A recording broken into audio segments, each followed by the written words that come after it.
Patna airport पर पत्रकारों से बातचीत करते हुए लोकपाल रामविलास के राष्ट्रीय अध्यक्ष चिराग पासवान ने कहा कि बिहार की सभी 40 सीटों पर चुनाव जीत रही है एनडीए। बस इस बात की उत्सुकता की कौन उम्मीदवार कितने मार्जिन से चुनाव जीत रहा है। महागठबंधन को लेकर भी चिराग ने कई सारे सवाल खड़े किए।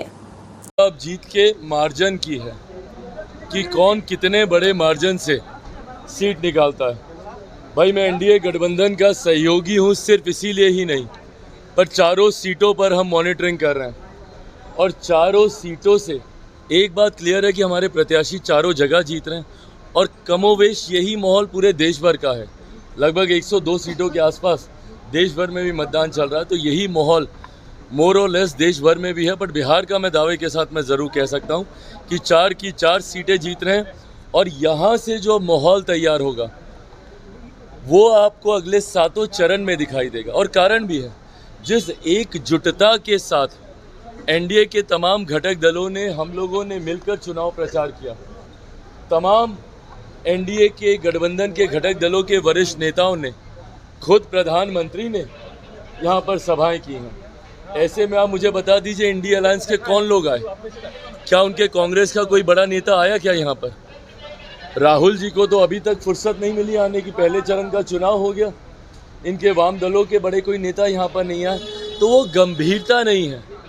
पहले चरण को लेकर कम से कम इंडिया अलायंस के घटक दलों में वो गंभीरता नहीं थी और गंभीरता का अभाव और लापरवाही और जिस तरीके से हुड़दंग और दबंगई ये लोग दिखा रहे हैं चुनाव के दौरान, इसका पूरा का पूरा नुकसान इन लोगों को बिहार में 40 की 40 सीटों पर होने वाला है। चौंकाने वाला रिजल्ट आएगा। बिल्कुल चौंकाने वाला रिजल्ट आएगा, क्योंकि पिछली बार गठबंधन में 1 सीट ये लोग जीत लिए थे, इस बार वो भी हारेंगे, तो चौंकना इनके लिए स्वाभाविक है। चौंकेंगे ही चौंकेंगे। जब सभा में जिस तरीके से आपकी मां को लेकर अभद्र बातें बोली गई, कैसे देख रहे इसे?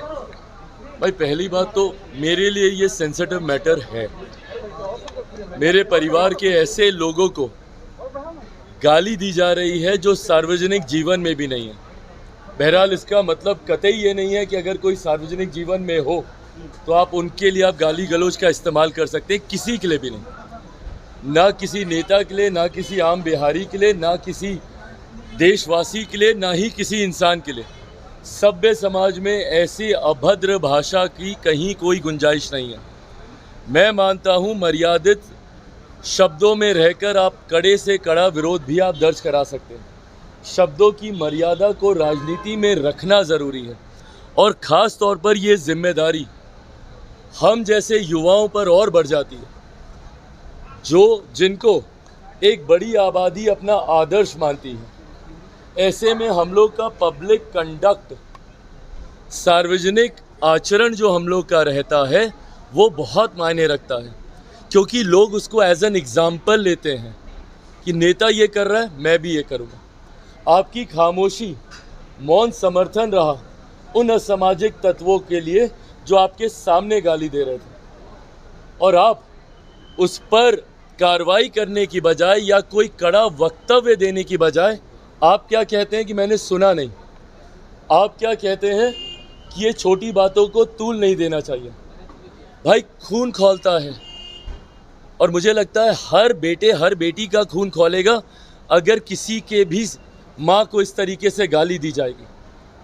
किसी के भी साथ ये घटना होगी, हर किसी का खून खौलेगा। मैं तब भी बहुत संयमित तरीके से अपनी बातों को रख रहा हूँ, पर इन बातों पर दुख या कार्रवाई करना तो दूर, इसको कवर अप करने का प्रयास किया जा रहा है और इसको ढकने का प्रयास किया जा रहा है ये बोलकर कि ऐसी बातों को तूल नहीं दिया जाना चाहिए। ये आपकी मानसिकता को दर्शाता है। वही जंगल राज 90 के दशक का अब याद आने लग गया है, जिस वजह से हमारे प्रदेश से बड़े स्तर पर पलायन हुआ था। ये अगर वो जंगल राज की परछाई नहीं है तो और क्या है?